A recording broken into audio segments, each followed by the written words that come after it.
আসসালামু আলাইকুম। প্রিয় দর্শক, একটা ঘটনা বলি। দিন কয়েক আগের কথা।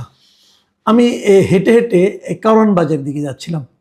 শার্ক ফোয়ারার সামনে ওখানে একটা পুলিশ বক্সের মতো আছে। বেশ কিছু পুলিশ ওখানে ওনাদের ডিউটি করেন। তো সেখানে হঠাৎ করে একজন পুলিশ আমাকে সালাম দিলেন। তো সালামটা পেয়ে আমি একটু কথা বলার সুযোগ পেলাম আর কি। তো একটা কথা অনেক দিন ধরে আমার মনের মধ্যে ছিল, বেশ কয়েকদিন ধরে। তাই মনে কি জিজ্ঞাসা করলাম যে, ভাই, আপনাদের এই পোশাকটা কে পছন্দ করেছে? তো আমি কেবল এইটুকু বলেছি। আমি বললাম না, মনে হলো ওনার মনের ভেতর থেকে ওনার অব্যক্ত, না বলা, বলতে না পারা অনেক কথা যেন হর হর করে বেরিয়ে এলো। এবং সে কথাগুলোর সারমর্মটা কি? তারা কেউ এই নতুন পোশাকটা পছন্দ করছে না। এবং আমি যে প্রশ্নটা করেছিলাম তারও কারণ কিন্তু ছিল একটাই, এই পোশাকটা আমার কাছে একেবারেই পছন্দ হচ্ছে। এই যে শিয়ালের মতো কালারের যে পোশাকটা, এটা আমার একদমই ভালো লাগছিল না। আমরা তো একটা পুলিশের কয়েকটা পোশাক দেখে পরিচিত, অভ্যস্ত, আমাদের চোখ সয়ে গেছে। কিন্তু আমরা আগে দেখতাম একটা খাকি পোশাক। সেই খাকি পোশাক নিয়ে অনেকের আপত্তি ছিল, কারণ খাকি পোশাকটা দেখলেই আমরা ওই আপনার মানে পাকিস্তানি বাহিনী, হানাদার বাহিনীর যে পোশাক, খাকি রঙের পোশাক, সেটার কথা মনে পড়ে যায়। যাই সে পোশাকটা 2003 কি 4 সালের দিকে ওই পোশাকটা চেঞ্জ হয়ে যায়। চেঞ্জ হয়ে এই যে নীল কালারের যে পোশাকটা দেওয়া হয়। এখন এই নীল কালারের পোশাকটা ভালোই ছিল, এটাকে চেঞ্জ করতে হলো কেন? এবং চেঞ্জ করে শিয়ালি কালারের মতো একটা পোশাক দেওয়া হলো কেন? তো আমি না ওই ভদ্রলোকের সঙ্গে অনেকক্ষণ আলাপ করলাম। আমি বললাম যে, ভাই, এই পোশাকটা যে আপনাদের দিয়েছে, এটা কি অন্য কোনো দেশের এই কালারের পোশাক আছে? তো উনি আমাকে জানালেন, আমি সত্য মিথ্যা জানি, উনি জানালেন যে থাইল্যান্ডের পুলিশের নাকি এই কালারের পোশাক আছে। এবং সেই সঙ্গে উনি এটাও বললেন, দেখেন, থাইল্যান্ডের মানুষের কিন্তু মোটামুটি 90% মানুষ কিন্তু গায়ের রং ফর্সা, এবং ফর্সা হলে এই পোশাকটা মোটামুটি তাও চলে যায়। কিন্তু আমরা যারা শ্যামবর্ণের আছি, শ্যামলা রঙের আছি, আমাদের জন্য এটা একেবারে ভালো মানায় না। মানে তারপর আমি ইন্টেনশনালি আরও কয়েকজন পুলিশের সঙ্গে কথা বলেছি। আমি এ পর্যন্ত একজন পুলিশ কর্মকর্তা পাইনি যারা এই পোশাকটাকে পছন্দ করেছে, যারা বলেছে যে নতুন এই পোশাকটা তাদের খুব ভালো লাগছে, এই রঙটা তাদের খুব ভালো লাগছে। এখন কেন ভালো লাগছে না, এরও কিছু কারণ আছে। কিন্তু কারণগুলো এরকম, আপনি দেখবেন বিভিন্ন বাসা বাড়িতে ইদানিং নানা রকম গার্ড থাকে, মানে নিরাপত্তা প্রহরী থাকেন, এবং বিভিন্ন অফিসেও এরকম কিছু নিরাপত্তা প্রহরী থাকে। তাদের অনেকেরই এই ধরনের একটা কালারের পোশাক থাকে। কাজেই অনেক সময় হয়তো তড়িঘড়ি করে তাড়াহুড়োর মধ্যে ঠিক বোঝা যায় না, পার্থক্য করা যায় না। আর পুলিশের ওই পোশাকটা তো অনেক দিন ধরে চলে আসছিল, মানুষ ওটাতে অভ্যস্ত হয়ে গেছে, এবং ওতে কোনো মন্দও তো নাই। এই পোশাকটা চেঞ্জ হলো কেন? এত বড় বাহিনী এতগুলো পোশাক চেঞ্জ হলো কেন? কারণটা কি? এই কারণটা আর কিছুই না, এটা হলো অন্তর্বর্তীকালীন সরকার যেটা ছিল, যেটা আমি যাকে মোটামুটি একটা তগলখি সরকার বলি, সেই সরকারের একটা তগলখি সিদ্ধান্ত ছিল যে পোশাক চেঞ্জ করতে হবে। এবং তখন আমরা দেখেছিলাম র্যাব, আনসার এবং পুলিশ, এই 3 বাহিনীর পোশাক করা হয়েছিল। এবং আমার কাছে সবচেয়ে ভয়ঙ্কর লেগেছিল পুলিশের পোশাকটা এবং র্যাবের পোশাকটা। এবং তখন আমি বলেছিলাম যে, আপনার যদি সিংহের গায়ে যদি বিড়ালের চামড়া লাগিয়ে দেন তাহলে যে অবস্থা হবে, এটা হলো তাই। ভাই, পুলিশকে দেখে তো বুঝতে হবে যে এরা একটা মানে আপনার অন্যায়ের বিরুদ্ধে রুখে দেওয়ানোর মতো একটা বাহিনী, তাই না? এই বাহিনীকে আপনি এই পোশাক পরিয়ে দিচ্ছেন কেন? পোশাক কিন্তু মানুষের মধ্যে একটা প্রভাব বিস্তার করে, সাধারণ মানুষের মধ্যে একটা প্রভাব বিস্তার করে। তো সেটা তো হবে না এটা দেওয়া, এটা দিলে পর। তারা এটা কেন করলো? তারা বলেছিল যে পুলিশের নাকি মনোবল ফিরে আনতে হবে।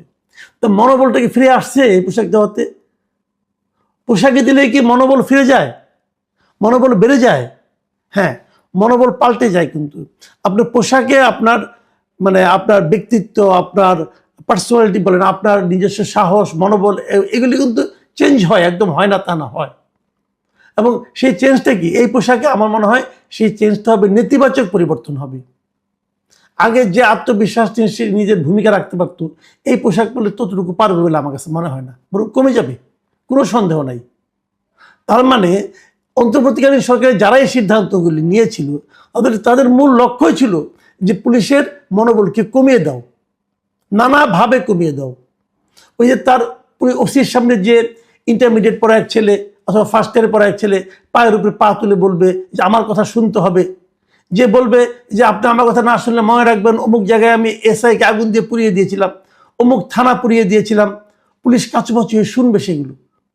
যারা বাহাদুরি দেখাতে যাবে তাদেরকে আপনি ক্লোজ করে নিয়ে যাবেন, অথবা যদি তারপরে যদি গ্রেফতার হয় মধ্যরাতে কোর্ট বসিয়ে তাকে জামিন দিয়ে দিবেন। এগুলো দিয়ে মনোবল কমানোর যে একটা প্রক্রিয়া, সেই প্রক্রিয়াকে আরও বেশি স্থায়ী রূপ দেওয়ার জন্য এই পোশাকগুলি চেঞ্জ করা হয়েছিল।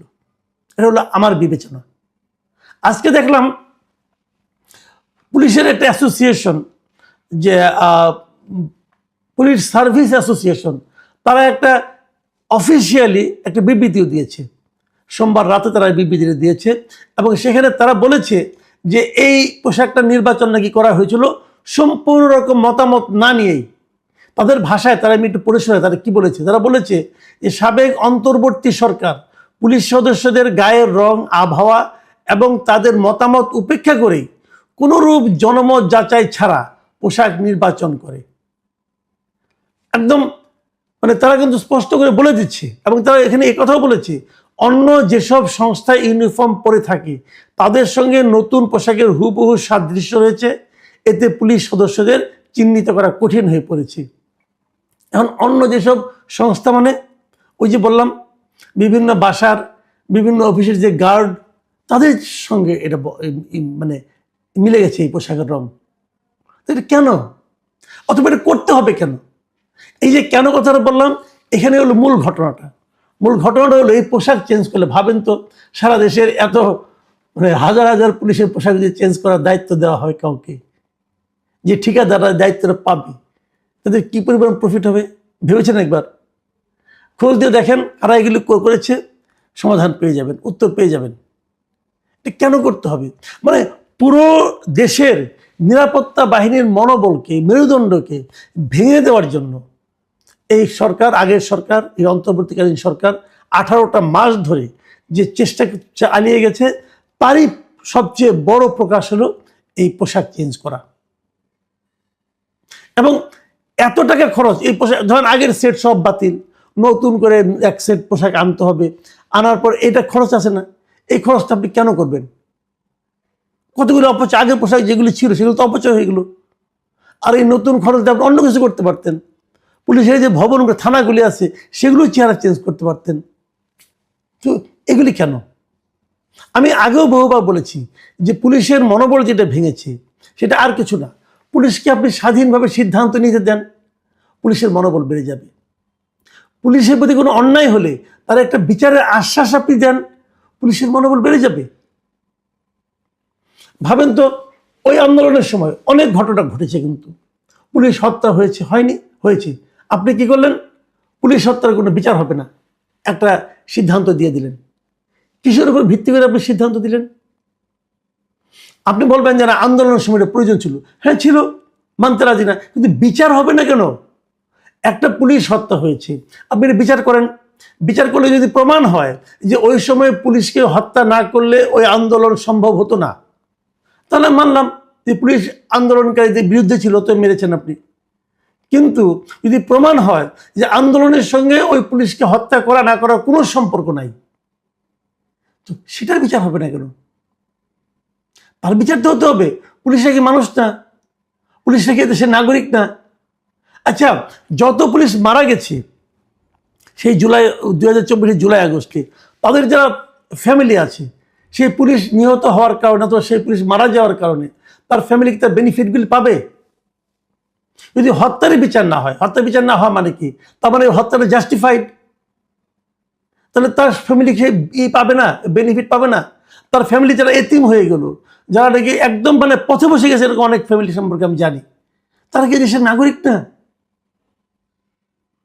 তো পুলিশকে যখন আপনি প্রতিপক্ষ বানিয়ে দিবেন, পুলিশকে যখন আপনি বলবেন যে তোমার সহকর্মী, তার মৃত্যুর কোনো সাজা হবে না, তার মৃত্যুর কোনো বিচার হবে না, তারপর আপনি বলবেন তোমাকে নতুন পোশাক দিলাম, এই পোশাক পরে তোমার শক্ত মনোবল নিয়ে তুমি বুক চিতিয়ে দাঁড়াও, হবে?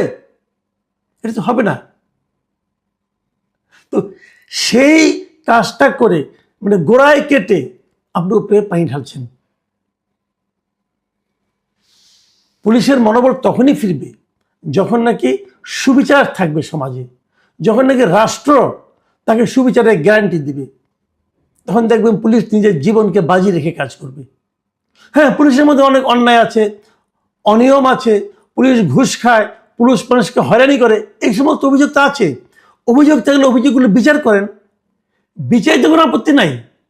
এখন আপনি বিচার করবেন না, ওইটা হতে দিবেন, আবার অপরদিকে গোষ্ঠীগতভাবে তাদের উপর নানা ধরনের অন্যায় অবিচার করবেন, অথবা তাদেরকে নানাভাবে আপনার মানে মনোবল ভেঙে দেওয়ার মতো কাজ করবেন, তারপরে একটা শিয়াল মার্কা পোশাক গায়ে চড়াই দিবেন।